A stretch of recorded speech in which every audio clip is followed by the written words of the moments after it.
Hello everyone, আসসালামু আলাইকুম। সবাই কেমন আছেন? আল্লাহর রহমতে আমরা সবাই ভালো আছি। তো এখানে এই যে খাসি ছিলা হচ্ছে আর কি চামড়া থেকে। আমাদের এটা হচ্ছে গিয়ে আমাদের মেহেরের আকিকার খাসি জবাই করা হয়েছে। তো এখানে আমার ভাবি, আমার জ্যাঠা, আমাদের বাড়ির এক ছোট ভাই আছে, ও মিলে আর কি কাটাকুটি করতেছিল। আর এই যে এখানে কাটাকুটি করার শেষে আমি সম্পূর্ণ সবকিছু একসাথে মিক্স করে মাংসগুলো আসলে মেপে নিচ্ছিলাম কতটুকু হয়েছে। এরপরে আমরা কুরবানি যেভাবে দেয় ঠিক সেভাবেই সেই নিয়মে আর কি ৩ ভাগ করে তারপরে আমরা এই আকিকার মাংস বিতরণ করি। এখানে আমাদের মেহের অনেক খুশি। মেহের বলতেছে আমাদের কোরবানি দিছে, আমাদের কোরবানি দিছে। ও তো আর বোঝে না যে কোরবানি আর আকিকার মধ্যে তফাৎ কি। ও অনেক খুশি।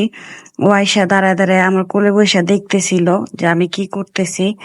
তো সবাই আমার ভাতিজার জন্য আসলে দোয়া করবেন, যাতে ও মানুষের মতো মানুষ হয়, সুশিক্ষায় শিক্ষিত হতে পারে। এটাই চাওয়া, এর চেয়ে বড় কোনো চাওয়া নাই আমাদের। এখানে এই যে কোরবানির মতো করে ৩ ভাগে মাংসগুলো আসলে মেপে মেপে ভাগ করা হচ্ছিল। তারপরে আমরা ছোট ছোট প্যাকেট করে আর কি আমাদের আশেপাশে যারা ছিল তাদের ঘরে ঘরে আর কি আমরা মাংস দেই আর কি, যতটুক আসলে তাদের রিজিকে ছিল ততটুক করে আসলে ভাগে পড়ছে আর কি। আকিকার মাংস তো আর অত বেশি হয় না। আমাদের সামর্থ্য অনুযায়ী আমরা চেষ্টা করছি আমাদের আশেপাশে যারা ছিল যতটুক পারছি সবাইকে দেওয়ার। আর এখানে হচ্ছে গিয়ে মাপামাপি করা শেষ করে তারপরে আমাদের ভাগে যতটুক ছিল আমার মা বলছে যে সবটুকু মাংস নিয়েই একেবারে রান্না করতে, যাতে সবাইকে নিয়ে আর কি যারা কাটাকুটি করছে, তারপর আমরা ঘরে যারা আছি, আমার শ্বশুর শাশুড়ি, আপনাদের ভাইয়া, সবাই মিলে একসাথে খাওয়া দাওয়া করবে। সেই জন্য আমার মা বলতেছিল যে আমাদের ভাগে যতটুক পড়ছে আর কি সবটুকুই রান্না করার জন্য। তো এখানে মাপামাপি শেষ করে আমি চলে যাই রান্না করতে। প্রথমে আমি হচ্ছে গিয়ে মনে করেন খাসির মাংসগুলো খুব ভালো করে পরিষ্কার করে গরম পানি দিয়ে আমি ধুয়ে নিই, কারণ খাসির মাংসে আমার একটু স্মেল লাগলে আমার কাছে ওইটা ভালো লাগে না, একটা আর কি একটা স্মেল আসে খাসির মাংস থেকে।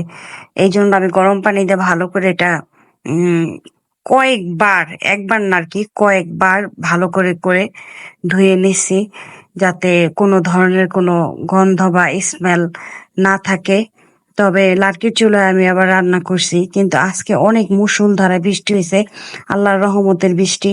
বৃষ্টি হওয়াতে আসলে আমাদের একটু কষ্ট হয়েছে, কিন্তু আমার কাছে ভালো লাগছে, কারণ আমার অনেক বৃষ্টি অনেক বেশি ভালো লাগে। তো এই যে এখানে পাপা কি পারি, আমার বোনের ছোট মেয়ে, ও গরু, খাসির আসলে গরু না, খাসির ভুঁড়ি পরিষ্কার করতেছিল। আর আমি এই যে এখানে বারবার ভালো করে গরম পানি দিয়ে খাসির মাংসগুলো ভালো করে ধুয়ে নিচ্ছিলাম রান্না করার জন্য। আর ওইখানে আমার ছোট ভাইয়ের বউ খাসির ভুঁড়ি পরিষ্কার করতেছিল। তো সবাই মিলেমিশে আমরা আসলে কাজটা করতেছিলাম।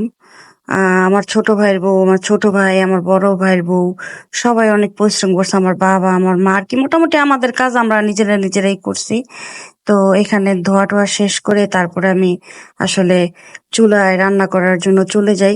চুলায় রান্না করতে যাওয়ার পরে মুষলধারায় আসলে বৃষ্টি শুরু হয়। আমার ভালোই লাগতেছিল, কিন্তু আসলে আমি প্রথমে আমাদের ওইখানে একটা চুলা ছিল, সেটা রান্না করতে গেছিলাম, কিন্তু বৃষ্টির কারণে আসলে ওইখানে রান্না করতে পারি নাই। পরে আবার আমাদের এক ভাড়াটিয়ার একটা চুলা ছিল, ওইটা এনে আবার এখানে বসে বসে রান্না করতেছিলাম। আর অনেক জোরে জোরে বৃষ্টি হচ্ছিল, ভালোই লাগতেছিল। তো রান্না অনেক মজা হয়েছে সেটা সবাই বলতেছিল, আর আমি বলতেছিলাম যে মাটির চুলার রান্না আসলে অনেক মজা হয়। আর এই যে এখানে সবার শেষে আপনাদের ভাইয়া আর আমি খাচ্ছি, কারণ আমার শাশুড়ি হঠাৎ করে একটু অসুস্থ হয়ে পড়াতে ওনাদের খাবার টাবার আমি নিয়ে যাই। আর আমার শাশুড়িকে ডাক্তারের কাছে নিয়ে ওইখান থেকে আস্তে আস্তে আসলে আমার অনেক লেট হয়ে যায় খাওয়া দাওয়া করতে করতে। আর আপনাদের ভাই আমাকে রেখে খাবে না, সেই জন্য সে খায় নাই। তারপরে এই যে লাস্টে আমরা দুজন একসাথে বসে আসলে খাচ্ছিলাম। আপনাদের ভাইয়াকে আমি জিজ্ঞেস করতেছিলাম কেমন হয়েছে, সে বলতেছে দারুণ হয়েছে, দারুণ, অনেক ভালো হয়েছে রান্না। আর এই যে এখানে আমি খাচ্ছি। আসলে মাটির চুলা রান্নার স্বাদ অন্যরকম হয়। আর তার চেয়ে বড় কথা হচ্ছে তরতাজা জিনিসের স্বাদ যেমন হবে, ফ্রিজে রেখে পরে সেটা স্বাদ ওইরকম হয় না।